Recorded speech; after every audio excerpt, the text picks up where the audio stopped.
Today's a holiday in India. Huh? Yes. Republic Day. Republic Day. Yes.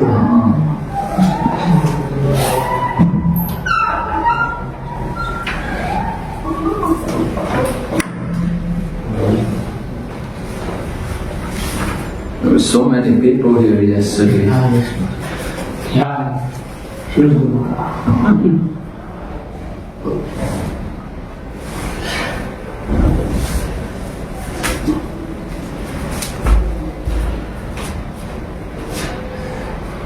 I saw also Chennai had a lot of people coming to the temple there. Yes, Maharaj, because one point is they have beaches nearby and they have some entertainment park very near. So what they do is they go to the entertainment park and come to the temple, visit, have prasadam and go. That's the cycle. Okay. Yeah. They go to the beach. They go to the beach, they have the entertainment park there. So they go to the park, come to the temple, take darshan, eat prasad and go. So thousands come on Saturday and Sunday. Huge numbers. Yeah, I saw. But yesterday also, my goodness, so many cars were there. The whole car park, the whole area was Full cut. The income was gone. Full income. 300 rupees. Huh? 300 rupees per car, Maharaj. Per car. For parking? Yes. Oh, they charge car parking? Yeah. Really? Yeah. 200 for the cars and 300 for the buses. 200 for the car, 300 for bus. Big bus. Wow, they must be doing good and Yeah, huge. Huge. TOP can be maintained by parking. Huh? TOP, some budget can be come from parking. We can build a TOBP from the car park. Yeah. And now they're selling prasadam 30 rupees a plate. Yes. Very cheap. Yeah. 30 rupees. Festival time. Huh? Festival time. 4 days. This is 4 days. 4 days only, Maharaj. Or just for 4 days? Yeah. Prasadam rupees, 30 rupees. And that rupees, a bit expensive. 50, 60, 70, 80, 150, 400. Yeah. 50 minimum. Sulab 50 minimum. Sulab kitchen. Because 30 only hai, but then I'm not more expensive, bit expensive. But yesterday, they were selling 30 rupees yesterday. Yes, no, they're only for 4 days, Maharaj. What about Nityananda Trayodasi? They will also do it for Nityananda Trayodasi? It's not free. For us, it is free. But he goes to stay in ISKCON Mayapur compound. What? Other people, but lunch. Other devotees, it is whatever rate they have. Not free. For us, in ISKCON community, Lord Purnima? What Purnima is free? It's free for 1 week, I guess. 1 week or 10 days. Not 1 week they give some coupons, Maharaj. You can eat for free. Take for free. Yes. No, it's stopped now. For Mayapur community, it's just Jagannath Mishra feast. But the day after, like Gaur Purnima, Yes. the Jagannath Mishra feast for outside, like for the visitors. And the day after the Jagannath Mishra feast is the feast for community devotees. So it's Gaur Purnima after 2 days, and after 2 days. But last year they gave some free coupons for 1 week, Maharaj. Last year the they guys that come to Mayapur. People outside. Not for community. Yeah, come But for outside people they are giving coupons, Maharaj. During Gaur Purnima, 1 week free prasad, morning, evening. 1 week? Free prasadam? Free Yeah. prasad. Lunch, dinner, roti. Dada Bhavan Gita Bhavan. You will show your proof that you are staying here. Gana Bhavan, Gita Bhavan? Yes, Maharaj. Free? You have to take coupon, Maharaj. Register and take coupon. Proof, one proof. You are staying with someone. You give. Oh, they only give coupons to people staying in Bhutan. Yeah, yes, you have to stay. Otherwise, not for everybody. Not for outside. They have to show the guest house keys and then they will give them the coupon. Oh, yeah. And now they built these houses also, this Prabhupada. Village. Yeah, very nice. They're expensive. No, not very expensive. Eh? It is expensive. 2000, 2,000 something, yeah. The room in the lotus is 5,000, isn't it? But Prabhupada village is also congested rooms. Small room, very small And room. notice is nice. Huh? The conch building flats are nice, better than Spacious. spacious. Yeah, that's the word. I did not know that. Stay in college, stay in Vaibhava, Shilan, all are there, including Comfy guest house. Every year there. Which is your favorite restaurant? But now they're changing it. They're changing and improving it. Yeah. Couch there best. Super. They started the last All 5,000 crores. That time it is keep on. That time we have lab number. Ishan to Vishnu is almost Super. Okay, so we're still on Maharaj Parikshit's question. Right? Yes. So here's text number 6. Vritrasura was situated in a blazing fire of battle and was an infamous sinful demon, always engaged in giving troubles and anxieties to others. How could such a demon become so greatly Krishna conscious? Sounds like our Hare Krishna devotees, then. Before we come.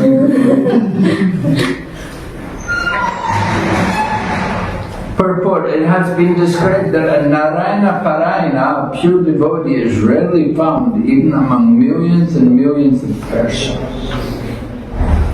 So what was the reason for Vritrasura's advancement?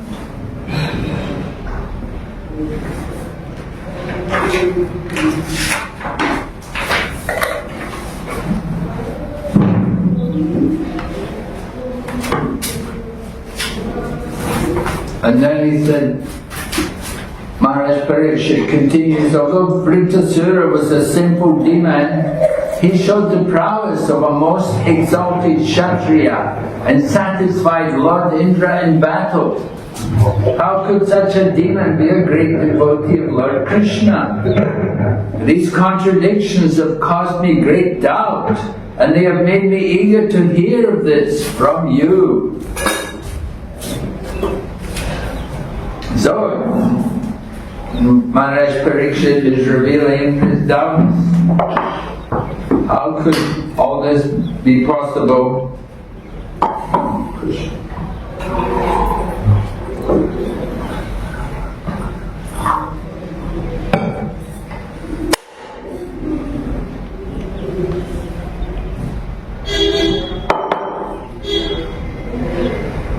Alright, so then Sukadev Sutta Goswami. So Sutta Goswami is speaking. Sutta Goswami is coming. After hearing Maharaj Parikshit's very intelligent question, Sukadeva Goswami began answering his disciple with great affection. And then Sukadeva Goswami says, O king, I should speak to you the same history I have heard from the mouths of Vyasadeva, Narada and Devala. Please listen with attention. So, Sukadeva Goswami heard from Vyasadeva. Narada was the guru of Vyasadeva, Devala. He's heard from all three. All three of them spoken. And then Sukadeva Goswami begins speaking about Chitraketu, who was a king in the province of Shurasena. Where is the Shurasena? Anybody know? Where is the province of Shurasena? Mathura. Where? I thought he's related to Ugrasena, Mathura. I don't know. Who's the father of Goswami? He is different, I think. She was Anyway, this king ruled the entire earth. He ruled the entire earth. And during his reign, the earth produced all the necessities of life. Oh, that's very nice, right? You need rulers like that. Yes, Prabhu? Maharaj, Shivasena is modern Mathura in Uttar Pradesh. Modern Mathura place in Uttar Pradesh. Yes. Shivasena. Mathura in Uttar Pradesh. Mathura. Uttar Pradesh. Yes, ma'am. Mathura. Mathura. Mathura. Yes. So it's Mathura.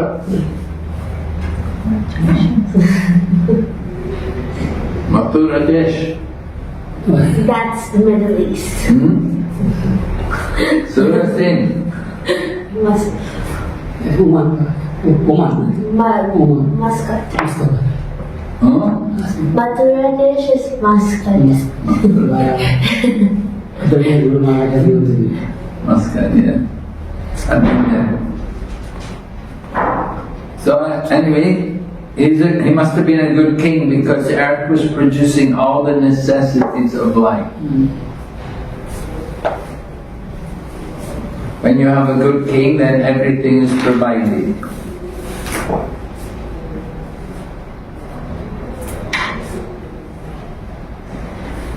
When there is not a good ruler, then there will be scarcity. And then Prabhupada talks, this is the meaning of the word Kamaduk. Kamaduk means cow, right? Kamaduk. Supplying all the necessities. Supplying all the necessities.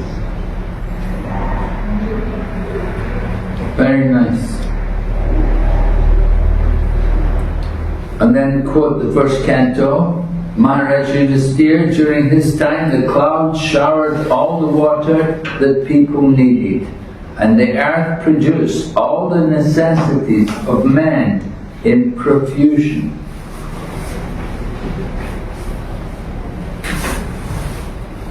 And then Prabhupada, he says, we have experience, in some seasons the rains produce abundance, and in other seasons there is scarcity.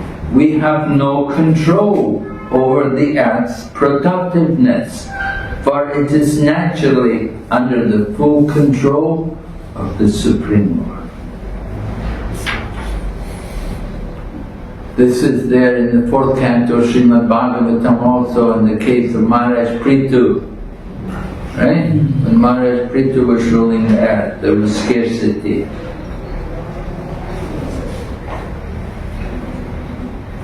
By his order, the Lord can make the earth produce sufficiently or insufficiently.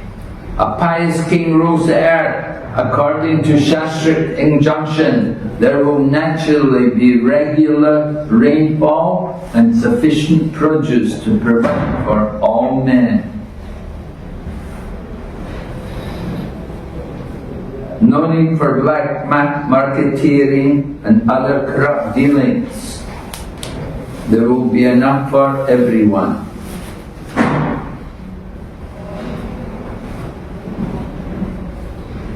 Simply ruling the land cannot solve man's problems unless the leader has spiritual capabilities.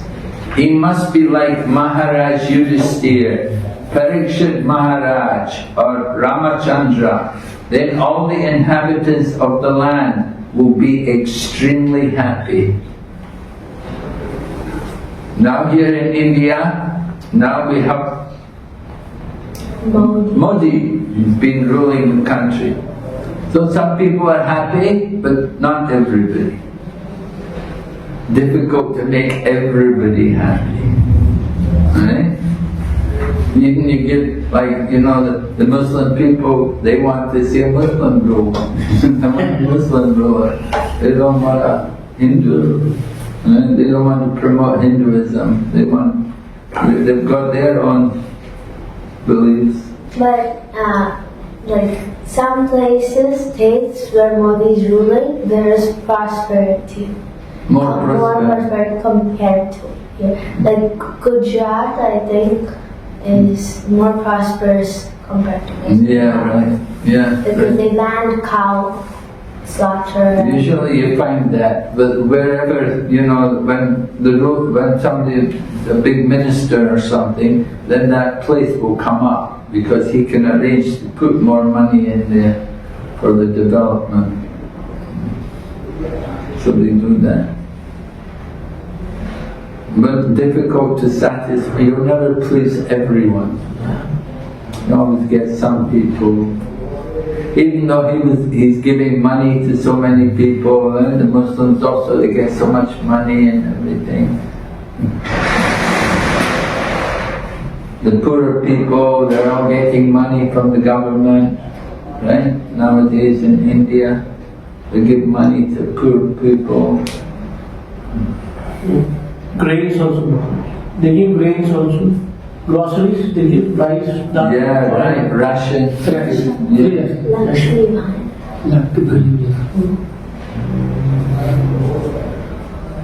So, trying to keep everybody happy, impossible job.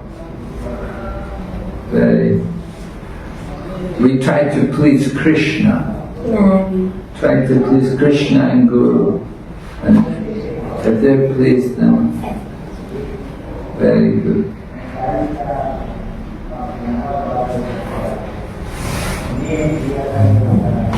So Chitraketu is ruling the world, and he had 10 million wives. Wow! Only. More than Krishna.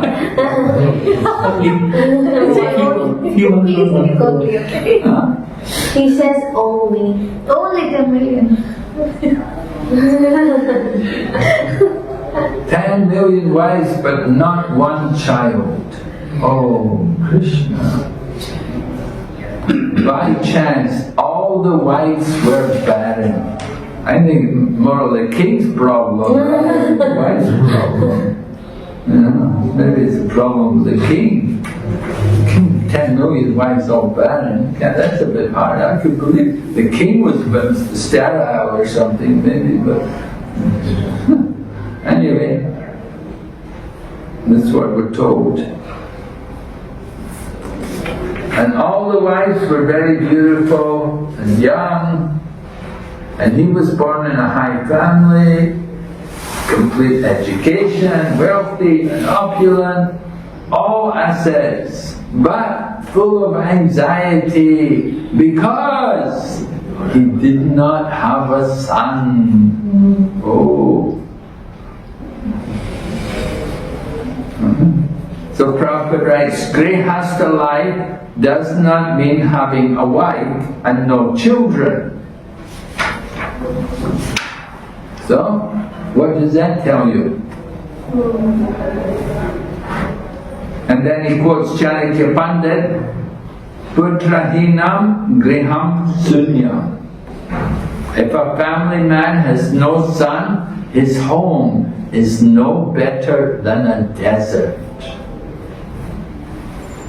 Well, what about if a man is married and he has daughters? Is his home still a desert? Well, I would think it'd be better to have daughters than to have a son, you know. Bring up boys, oh my God. Oh my God. Young boys, you know, can be very big trouble, you know, so much, they're so wild and so many things. You know, have a girl, little girls can be peaceful and gentle, you know. But boys, wild and tantrums. So, anyway, Chanakya Pandit said, no home, if you have no son, your home is like a desert. So, of course, you could say, well, that was in Chanakya Pandit's time. You know, women didn't go to work then. Maybe times have changed. Could we say in the modern times it's no longer applicable? You know, women can also go out to work now, right? Did you go out to work? I work from home. You work from home? On the computer? Yeah. No. So yeah, generally women, you know, nowadays a lot of them go out to work. And we see even women coming here to Mayapur, cooking and cutting vegetables and stuff like that, you know. Women, generally in India though, we don't see women so much. You know, I mean, if you go to other countries, you see women everywhere. But in India, you know, especially in markets and like that, you don't see many women. It's all men. It's a lot of men, a lot more men. But the women are much more at home and taking care of the family and things like that. Which is actually better, I think. I mean, that's where women should be, you know. But when the women go out to work, then it can be trouble, you know. Because first of all, children are not taken care of, mother's not there. Mother's not there, she comes home at night, she'll be tired, you know, she's been working all day, it'll be difficult for her to come home and then start cooking and cleaning and everything and doing all the things that she's supposed to do. Yeah. Of course, a lot of women work and you have a maid come and do everything. And hire a maid. That's a common thing. A maid to take care of the children, a maid to cook, a maid like that. Or sometimes men get a man to cook. But to have no boy, to have no son. In India, is it still customary to give a dowry at the time of marriage? Yes. Yeah. Very important. Yeah. The wife has to give a dowry to the man. Even if it's not called a dowry, it's still given. She has to bring jewelry and everything Yes. with her when she comes to the... Bride's parents. They or furniture or like house appliances. Very high in South India, Maharaj. Oh God, very Very bad. high. Well, There are some castes in South India, in our state, where almost half the property is like given Yeah. dowry. half the property is done. And the more dowry you give, like something like the better husband you get or something. My younger sister got married and my parents gave away everything. Now they stay in a rented house. Everything was given. Everything, almost everything was given. For her marriage. Yeah, They she give was, it- she they was give the it. last, child, last daughter. So parents decided to give everything. And because the boy is from South India, they are Telugu people, they don't get married to any girl if she is not bringing dowry. So there is no marriage without dowry in South India.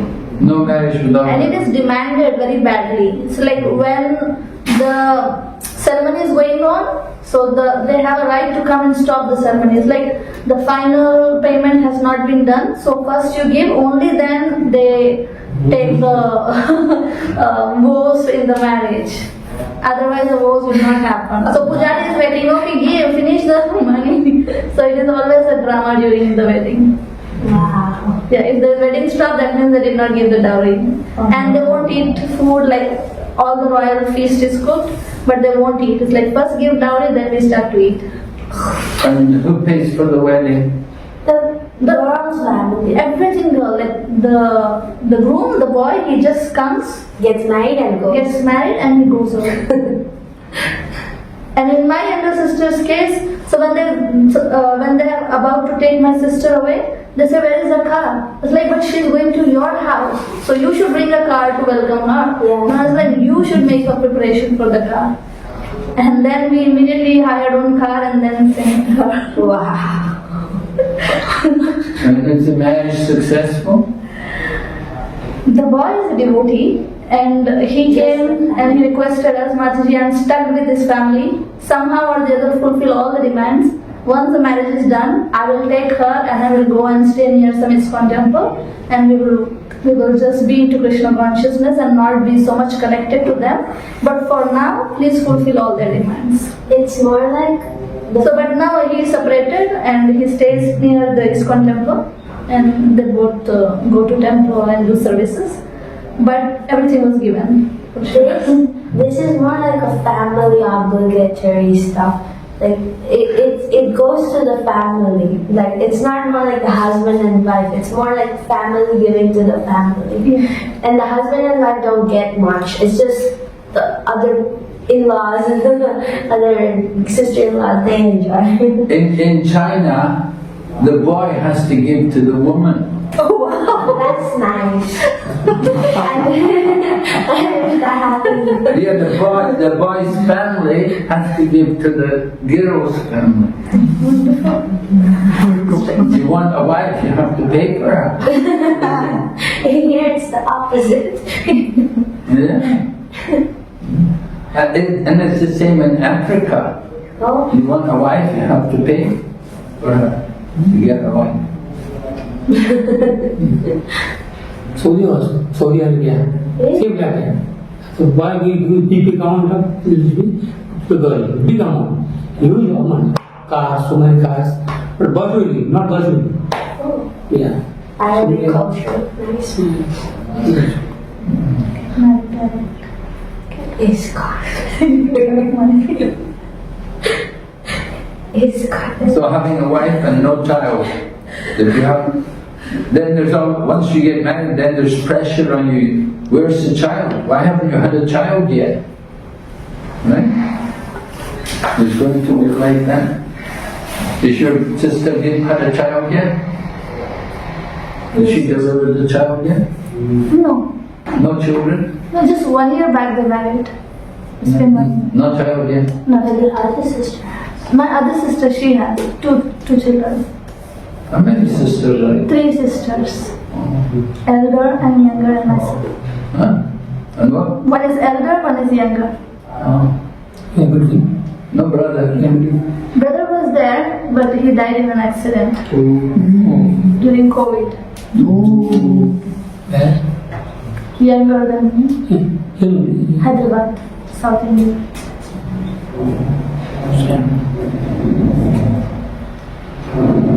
Anyway, Gray has the life. A lot of trouble. Not easy, eh? Every day.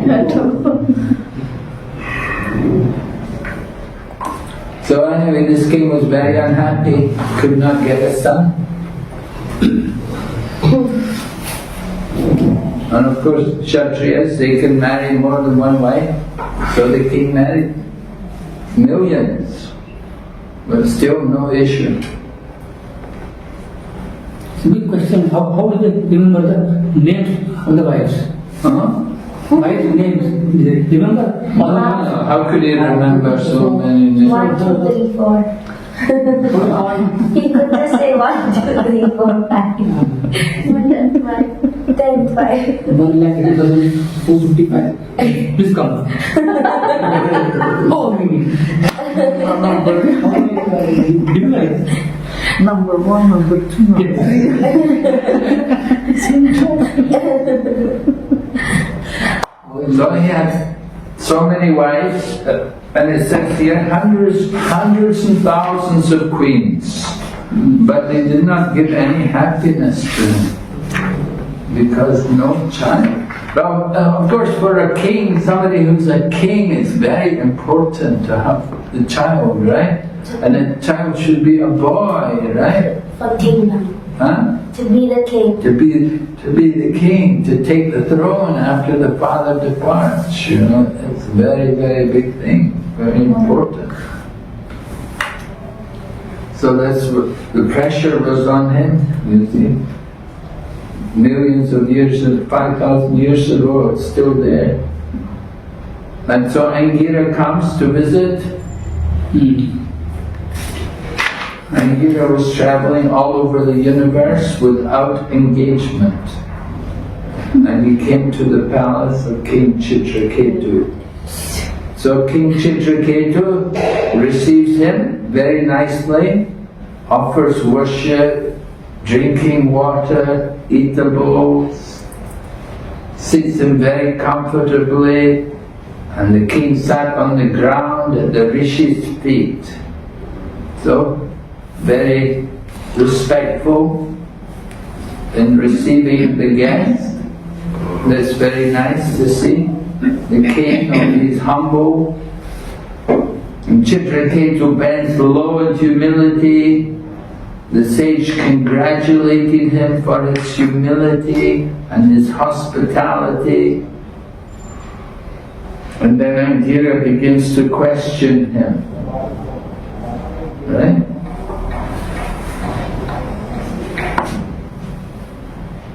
Well, not immediately questioning him, but he's saying, he's telling him what he can see.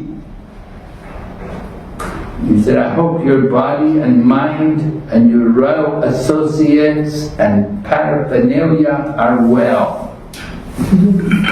7 properties of material nature. When the 7 properties of material nature are in proper order, the living entity is happy. And without these 7 elements, one cannot exist.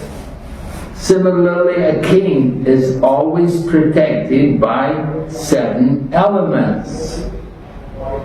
His instructor or his guru, his ministers, his kingdom, his fort, his treasury, his royal order, and his friends. So, king has to have these things. But he has to have a kingdom. You cannot be a king without a kingdom, right? The Pandavas had that problem. You know, they were Kshatriyas, but they had no kingdom. So that's why they had a war.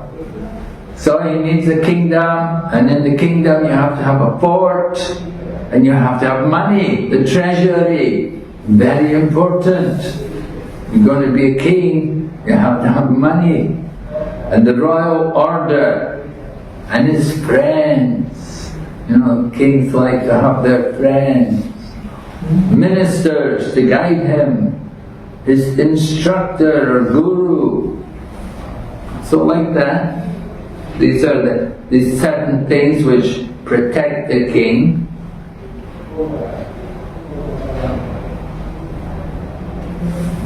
King, somebody said, king is not going to be alone.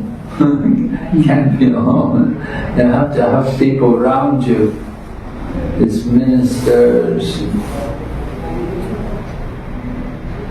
And if these things are all proper, then the king is happy. And then that's compared to the soul. The soul is in the material covering.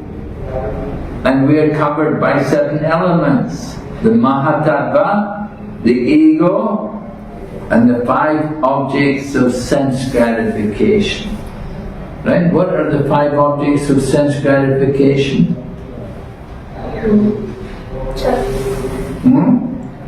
What would that be? The 5 objects of sense gratification. Touch, And Taste, form, taste, smell, sound. sound. I think so. Yeah.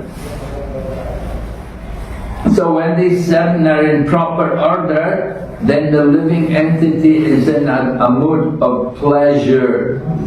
And generally, when the associates of the king are quiet and obedient, the king can be happy. Therefore, the great sage Angira Rishi inquired about the king's personal health and the good fortune of his 7 associates. When we inquire from a friend whether everything is well, we are concerned not only with his personal self, but also with his family, his source of income, his assistants or servants.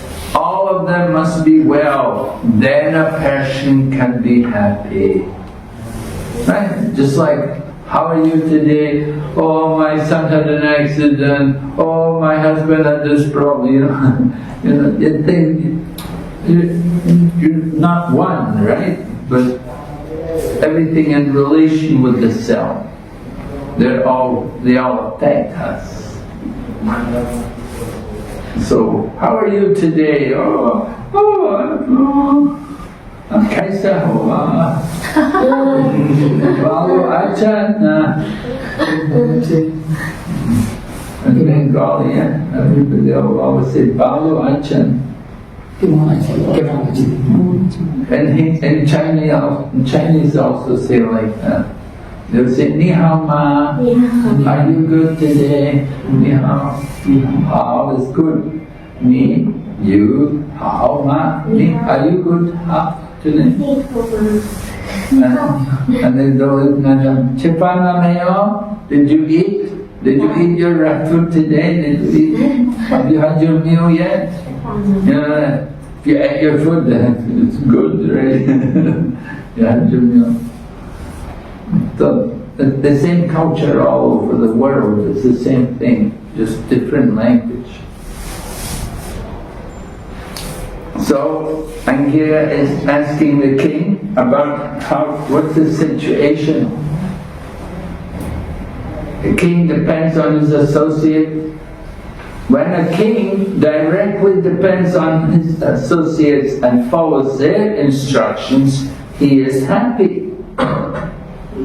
And similarly, when his associates offer their gifts and activities to the king and follow his orders, they are also happy. So what is being said here? What is being said here is that somebody's a king, but you take instructions from other people. Are you ready to do that? Somebody's a king, they should be ready to follow the instructions of others. Then they'll be happy. Yes. Huh? Yes. We have to always follow. They should not just simply keep demanding or giving instruction. They should also receive instruction from saintly people. Yeah, but should they be willing to take instructions from other people? Yes. Huh? Up to them. The king, he's the king sitting on the throne. People come to instruct him. He should be instructed by the right people. The ministers. You know Putin,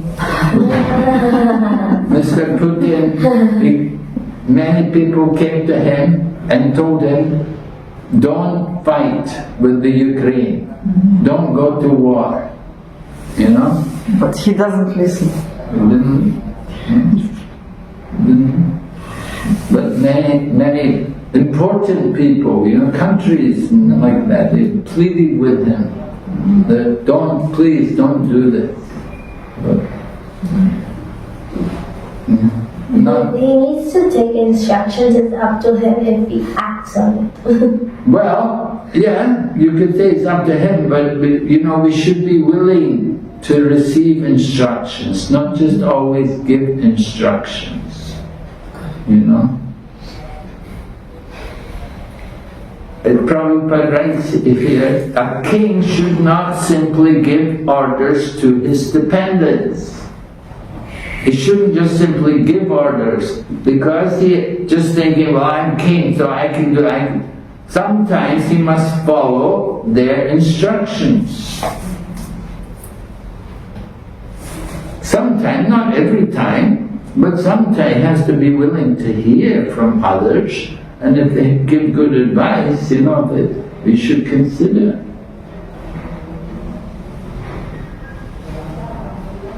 So then Prabhupada says, similarly, dependents should depend on the king.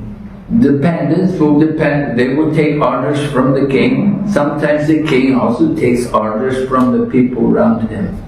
So that mutual dependence will make everyone happy. And Prabhupada would be open to hear from people. Prabhupada would sometimes ask devotees, he would say to them, what do you think? What should we do? You know, Prabhupada it wouldn't be that every time we Guru, I know everything, don't I? But some Prabhupada would like to hear from people. What do you think? Go on, what should we do? So we have to be willing, we have to be open to hearing. Angira is asking him,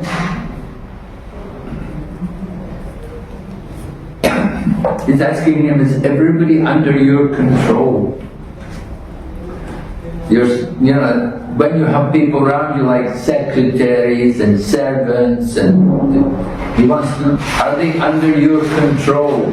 Because he's got so many wives, they have to be under his control. He got a problem because his wives were not under his control. Yes. That's how his child died, right? The wives were not under his control. And are you in full control of the inhabitants of your palace? That was the problem. Your sons didn't have any sons. Your dependents, he just had some wives. So the master or king and his subordinates should be interdependent. Through cooperation, both of them can be happy. Right? Have to cooperate with each other, depending on each other. So if the king's mind is controlled, then all the family members, government officers are under him. And people will pay their taxes, no problem.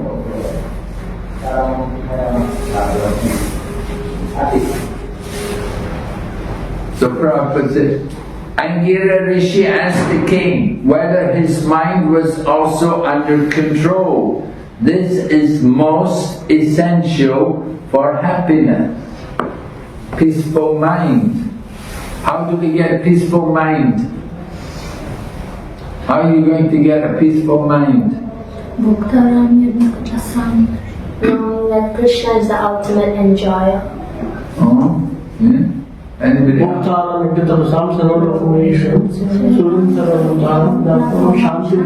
So that might get you shanti, it won't get you happiness. Peace is different from happiness. Without peace there's no possibility of happiness, but happiness is something higher. What do you have to do for happiness? Devotional service. Well, you have to fix your mind on the lotus feet of Krishna. Yeah, Savaimana Krishna. The mind has to be fixed on Krishna. We have to chant the holy name. We have to hear the holy name, then your mind can be peaceful. If we're not engaging our mind properly, we won't be peaceful. So Angira tells Chitraketu, I can see your mind is not pleased. You've not achieved your goal. Your pale face reflects your deep anxiety. So Angira said, is this because of you yourself, or is it caused by others? Sometimes it's our own problem, and sometimes it's other people causing us, giving us problems. But Angira knows, he knows what the problem is. He's a great sage, he's one of the sons of Lord Brahma. So he's a great sage and he knew what the problem was, but he wants to hear from the king. He wants the king himself to express what's wrong. So Angira is inquiring, so King Chitraketu bends low in humility and he's going to speak to Angira. So face is the index of the mind. From the mind we can understand a person's condition.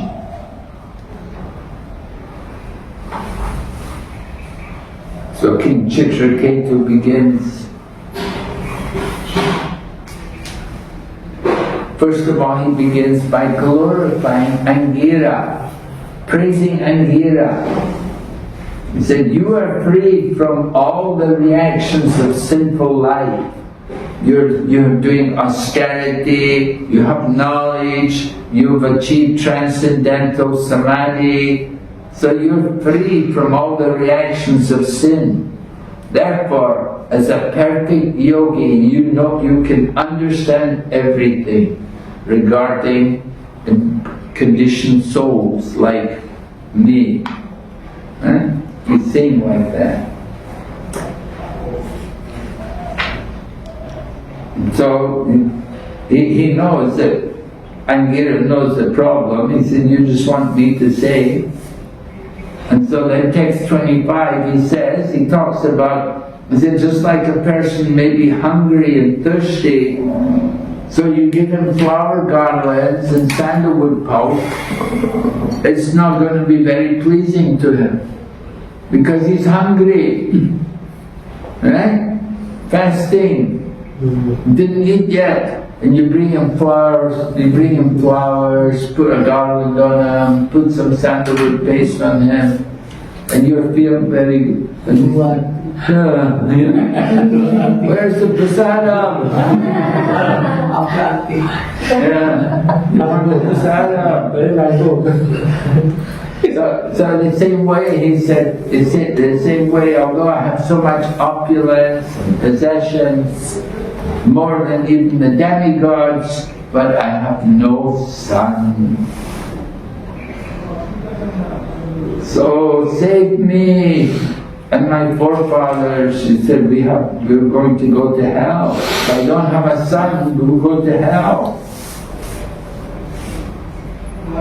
And then again in the purport says, according to Vedic civilization, one gets married simply to have a son who is needed to offer oblations to his forefathers.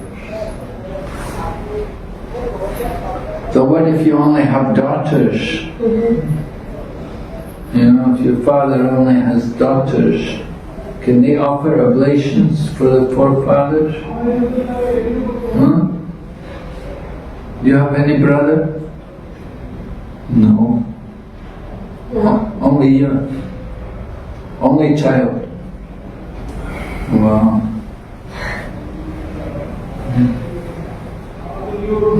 So, did you do the offering for your forefathers? No. You married yet? No. Oh.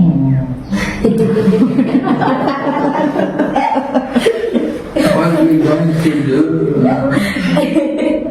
Poor girl. Nobody to do the offering for your forefathers. Anyway, what's your age? 20. 20? Oh, okay. You've got some time. So, anyway, you should have a son. If you don't have a son, then you have to get the daughters married. And if you don't have children, then it's a problem.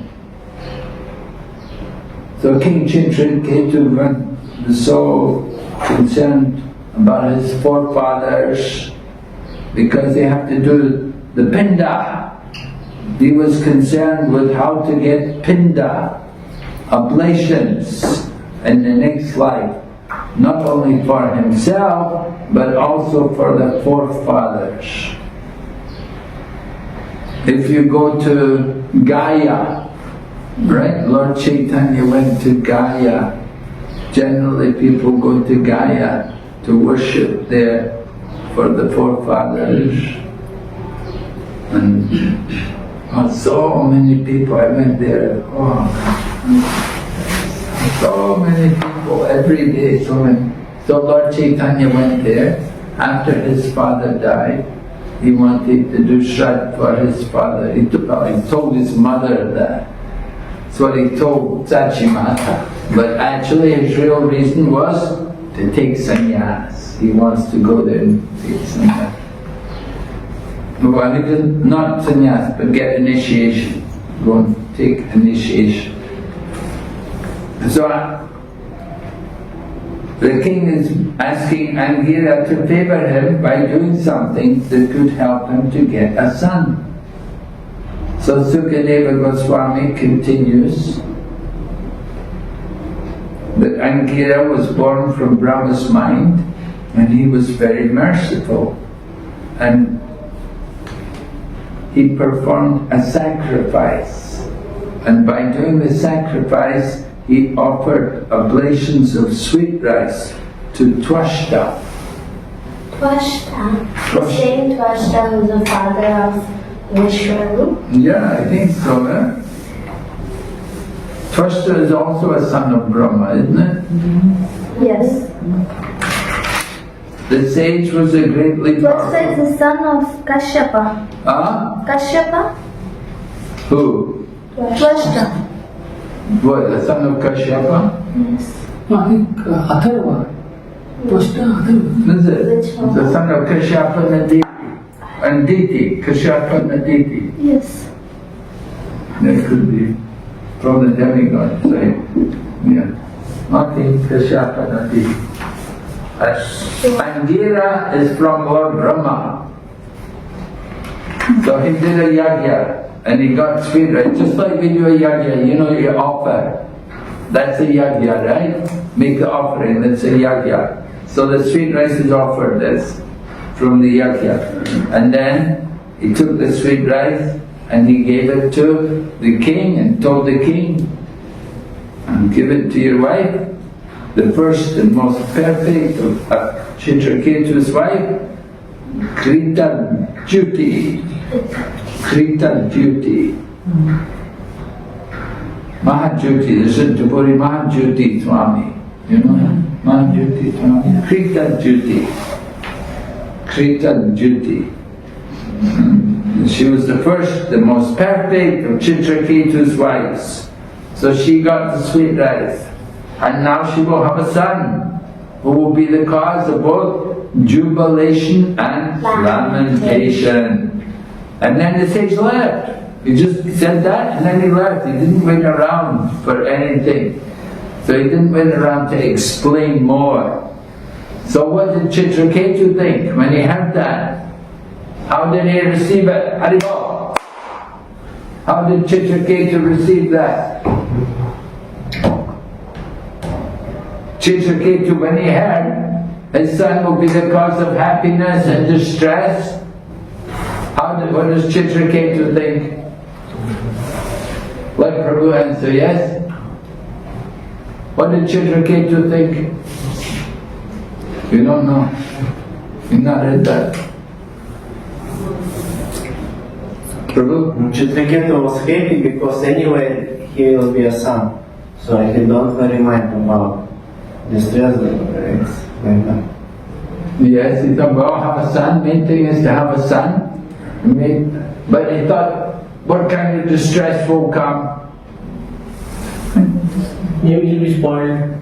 Yeah, maybe he'll be spoiled because he's the king's son. So maybe he'll be spoiled, maybe he'll grow up to do some bad things and like that. But anyway, We have a son. have a son, that's the main thing.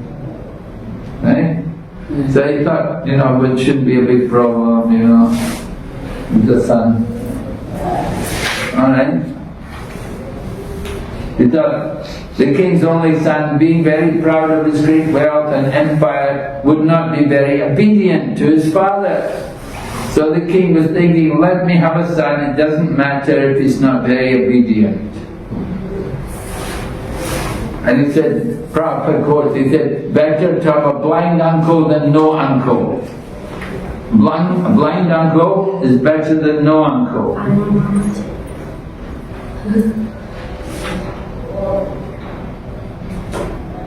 I said, what is the use of a son who is neither a learned scholar nor a devotee?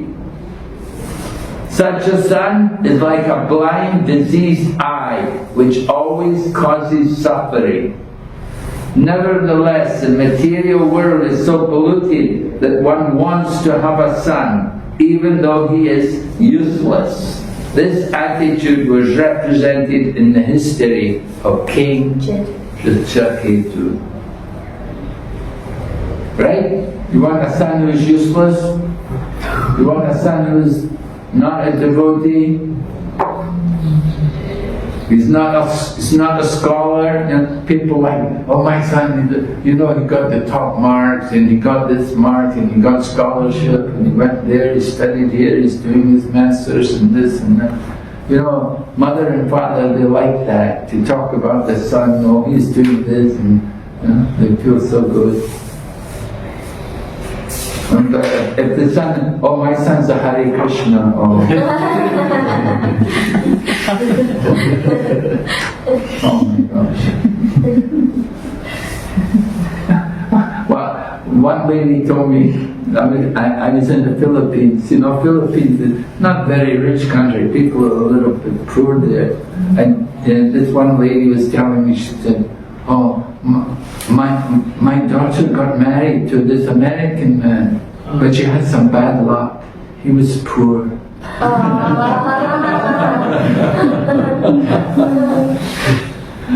Right?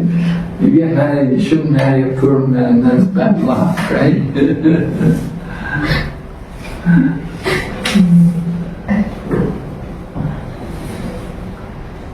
So, Pita Judy has a child, the example is given just like Lord Shiva's wife conceived a child, she had Kartikeya. Lord Shiva's wife got the semen from Agni, and she conceived the child. Well, it's the semen of Lord Shiva, given to her by Agni, and she conceived Kartikeya. So the same way, Chitraketu's wife becomes pregnant, and she's going to have a child.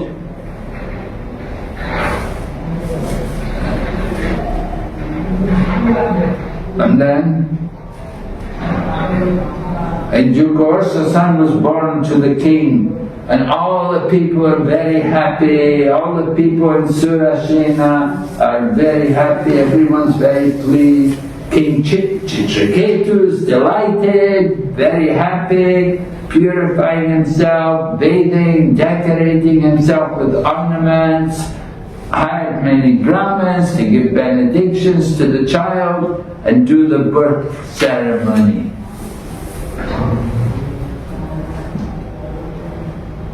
And the king gave a lot of charity to the Brahmanas.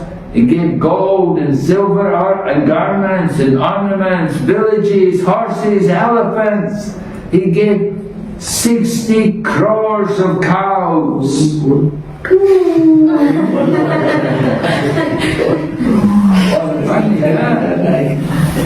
60 crores of cows. 1 million lives. My goodness, what do you do?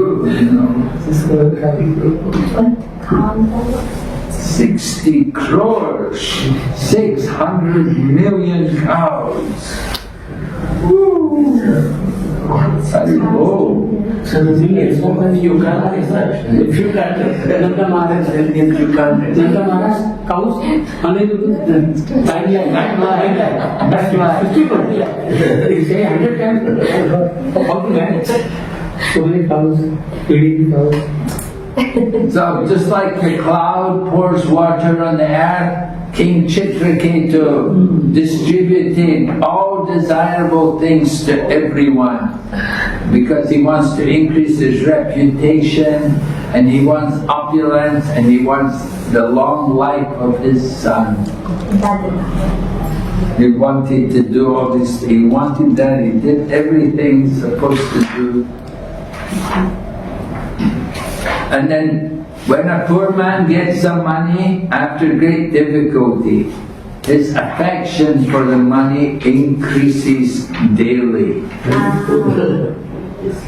Similarly, when the king, after great difficulty, got a son, his affection for the son increased day by day.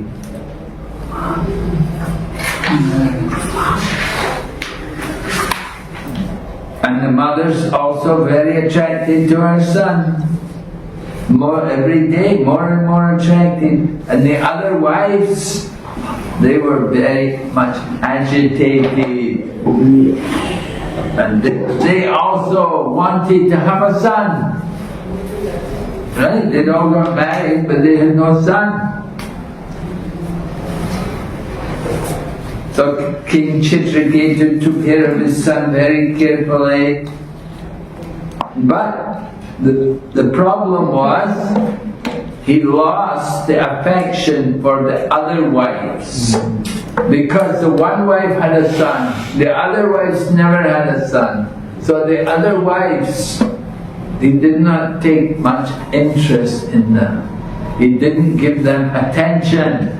He didn't care for them. They hadn't given any son. So he didn't take any care about them. So they became very unhappy. And they condemned themselves. And they lamented. They were envious of Krita duty. Because although they got married, the husband doesn't speak to them. You want a husband like that?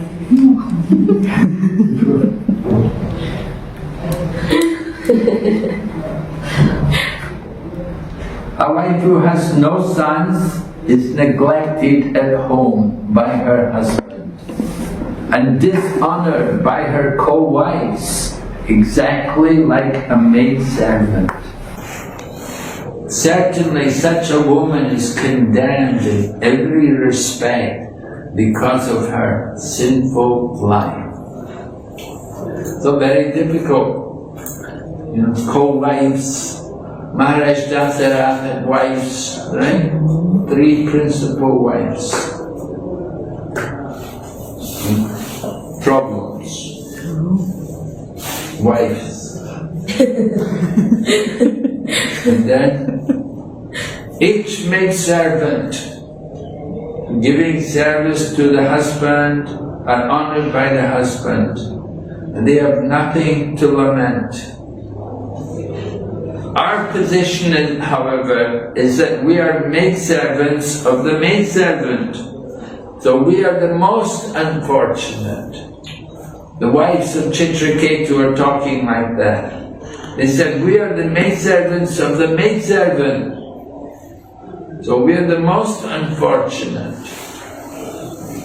The one who had a child, she's okay, she's with her husband. But we're just the servants of the servants.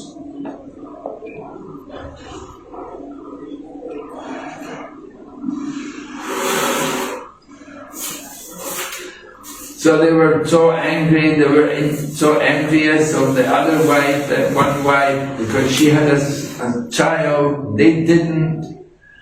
So they were always thinking about this other wife, so they decided they would start to give poison to the child.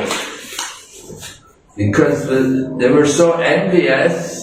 You see, if you keep that kind of envy, there's bitter feelings in your heart, then it will increase more and more, it will take away your intelligence. So that's what happened to these queens. They lost their intelligence. They became blind. They became hard-hearted. And they could not tolerate being neglected. They could have given poison to the king, but they gave poison to the child. And then what happens?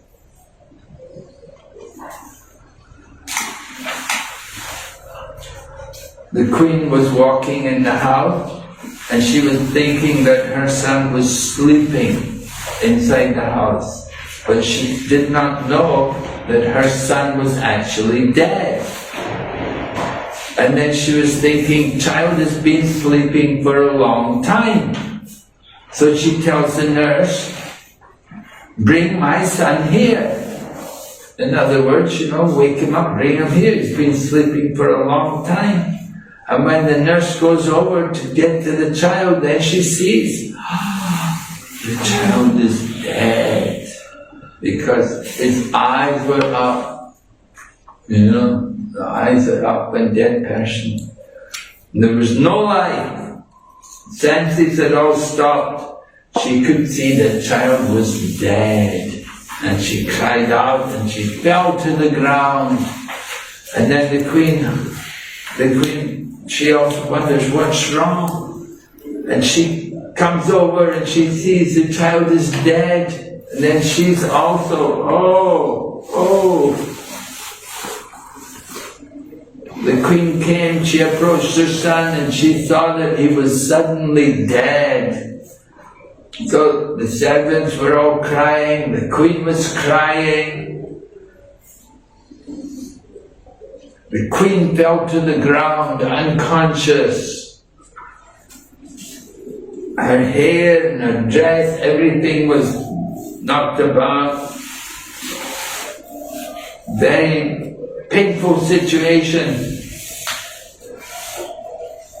And then the other queens who'd given the poison to the child, they also began to cry.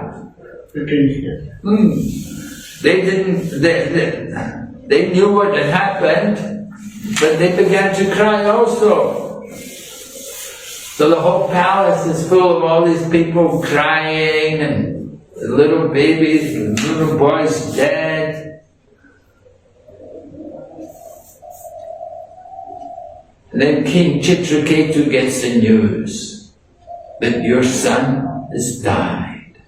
And what? My son? Oh no! And he became almost blind, and he fell down, he was rolling on the floor. He was surrounded by all his ministers and the brahmanas, everyone. But he fell at the child's feet. And he's breathing heavily. And sometimes he'd come back to consciousness, his eyes are filled with tears, he could not speak. Oh, it's so painful, you could imagine. It's like when,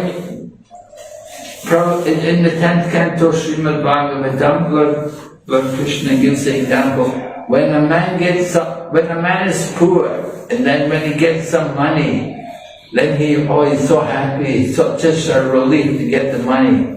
But then if it happens, he loses the money again, then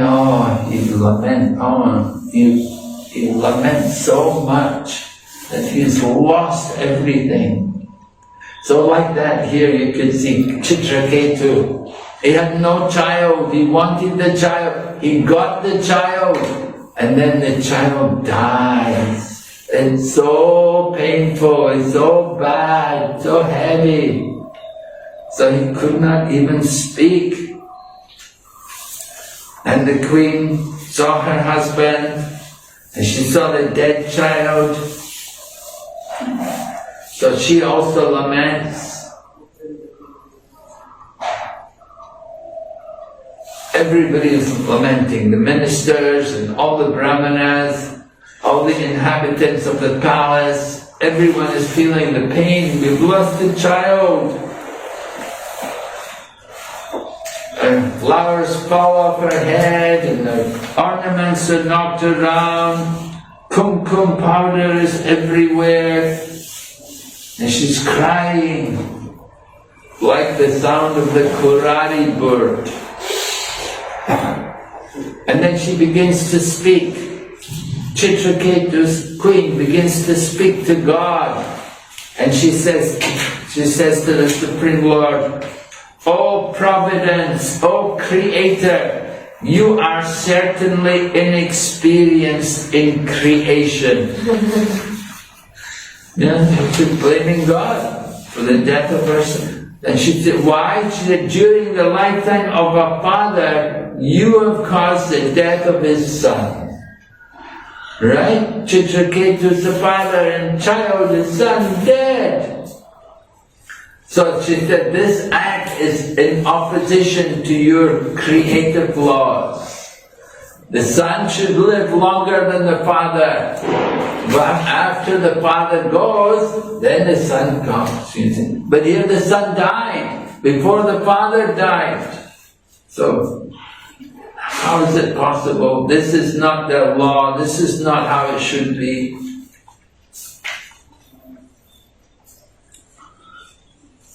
So, she says to Krita Juti, the wife of Chitraketu, she's speaking to God and she's saying, if you are determined to contradict these laws, you are certainly the enemy of living entities and are never merciful. Like this, she's blaming.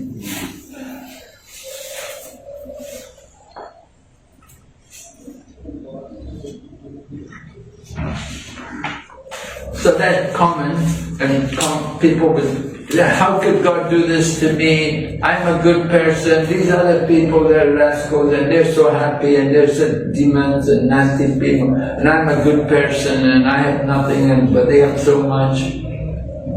How can God do this? Like that. Here the queen blames Providence for her son's death. Following creative law, father should die first, then the son. If laws are changed according to the whims of Providence, then Providence certainly should not be considered merciful, but must be considered inimical to the created being. And it's not the creator, but the conditioned soul who is inexperienced.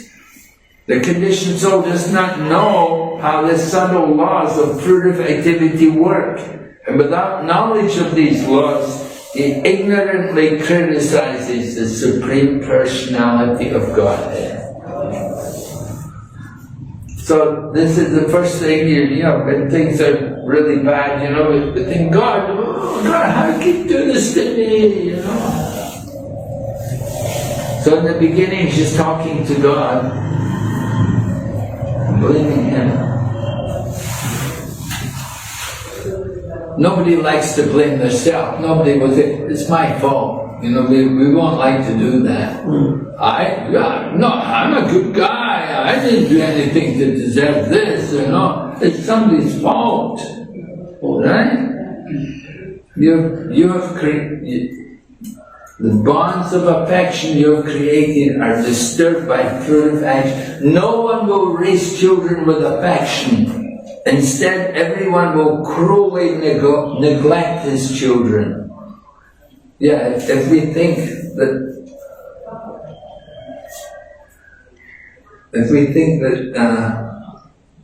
there's no controller, if you say that we need a controller because the material energy doesn't have the power to act.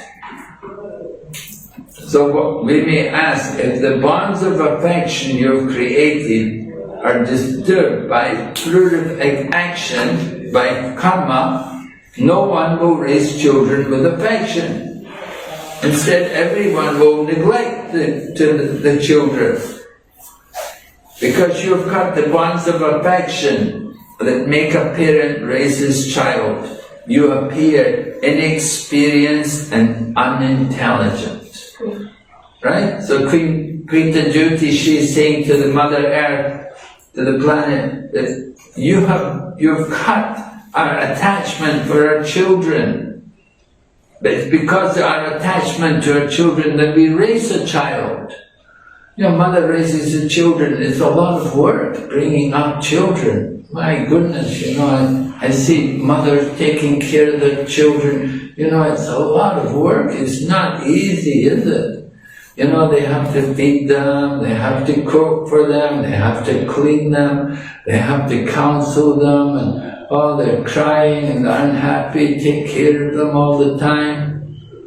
One of the devotees I know, you know, she just had a baby a few months ago, and she came the other day, she said, baby lost 1.5 kilos in 2 or 3 days. You know, so 1.5 kilos, it's a lot of weight to lose in 2 or 3 days. So you know, you have these worries. As a parent, all the time you're worried, you know, you're carrying the child, taking care, it's so much responsibility.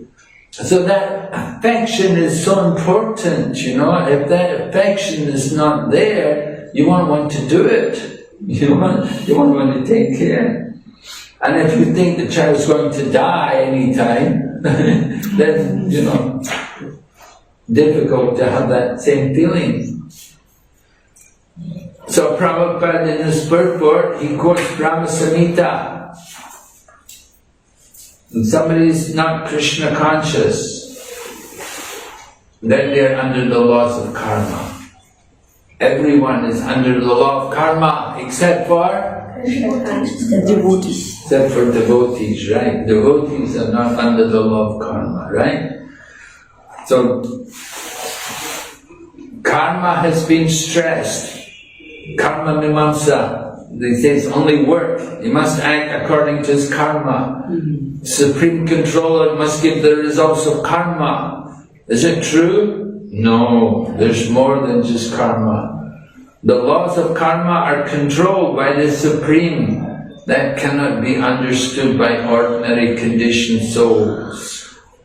So we want to understand why things happen. There's a Supreme Being behind everything. It's not just karma.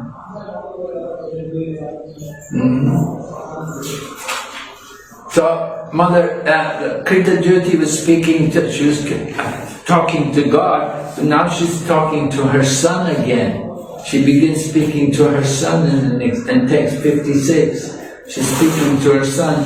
My dear son, I am very helpless and very aggrieved. You should not give up my company. And look at your father lamenting. We are helpless. We're without a son, we are helpless. You're the only hope. And she said, I request you not to go any further with the merciless Yama. Talking to her son, saying, don't go with Yamaraj, don't go with him, stay with us. And Prabhupada writes, unless one has a son to offer oblations to the Pitas, our forefathers, one must suffer in Yamaraj's kingdom. Oh, I don't know. You're lucky you're a devotee, right? Because you're a devotee, you won't suffer. King Chitraketu was very aggrieved. His son is going to Yamaraj. If one becomes a devotee, has no more obligation to the laws of karma. So Prabhupada makes that point at the end of the verse. The subtle laws exist for the karmics, but for the devotees, there's no karma. So she said, please get up.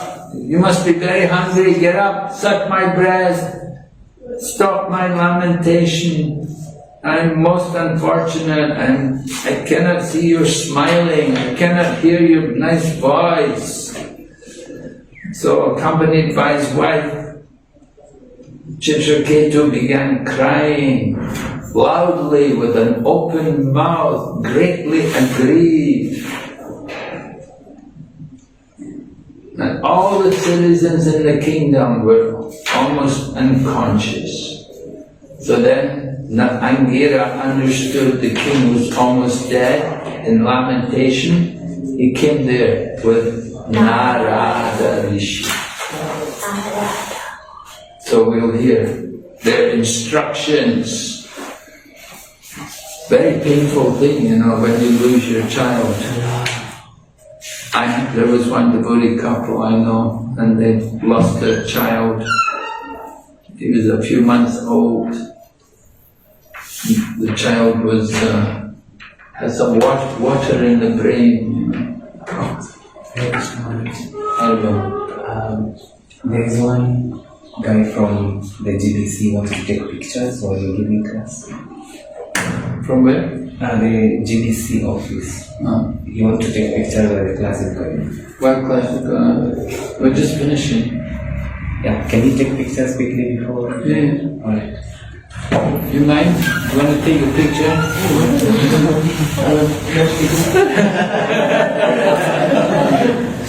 And the class is going. Just let them wait.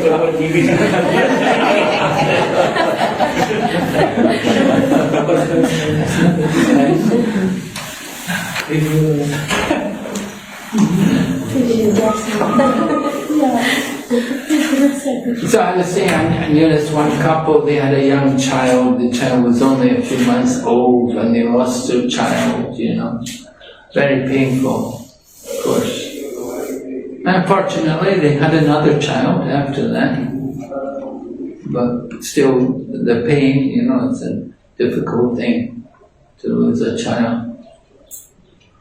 I gave them different things from Chaitanya Charitamrita because in Chaitanya Bhagavad it tells about Srivas Pandit, right? Srivas Pandit had a child also died one night when they were in the kirtan, and Lord Chaitanya had some instructions about that. So that's one incident, and then this incident here in Chitraketu. There's another one. What's the other place where it also happens? The sun. Huh? And then some other place, there was some other incident took place. Just trying to, can't remember. Okay. Krishna's Guru, Sandipani. Sandipani. Oh, Sandy. His son was taken to Yamaraj. Krishna brought him. I have a question. Oh, really? Photo session over. During photo session, you should ask.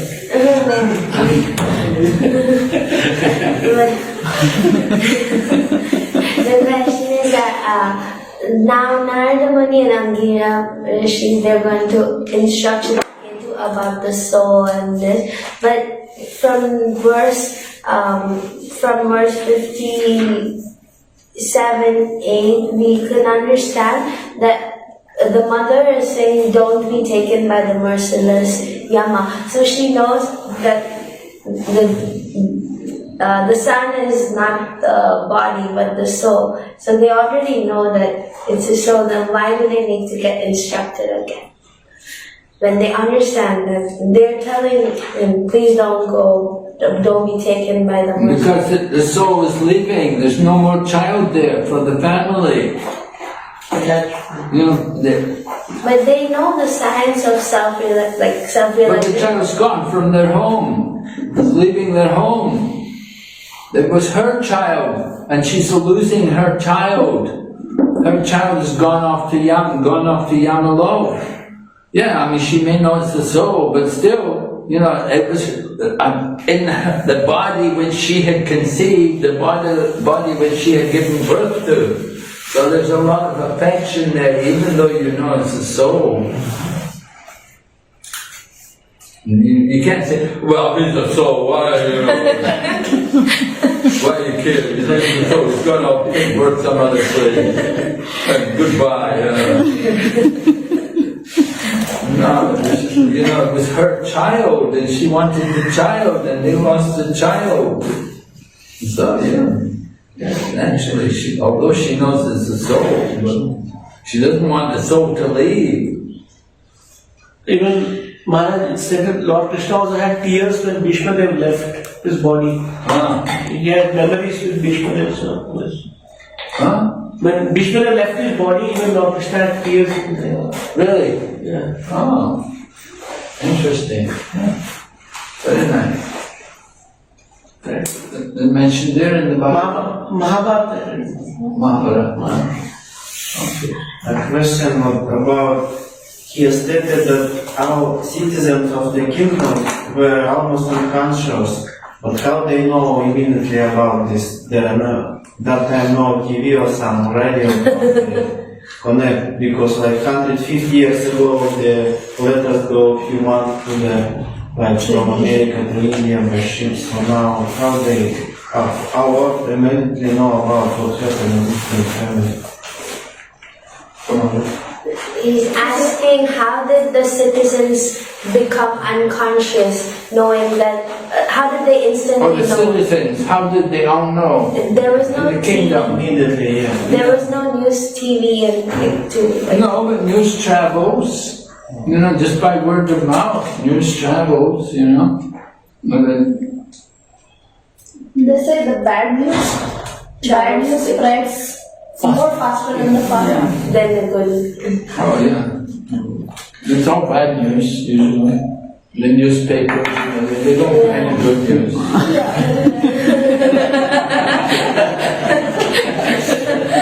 There's no business.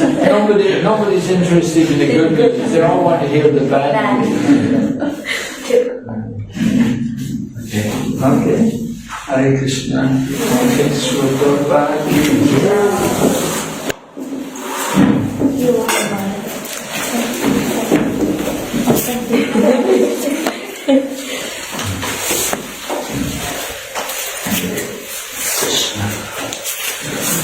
Krishna.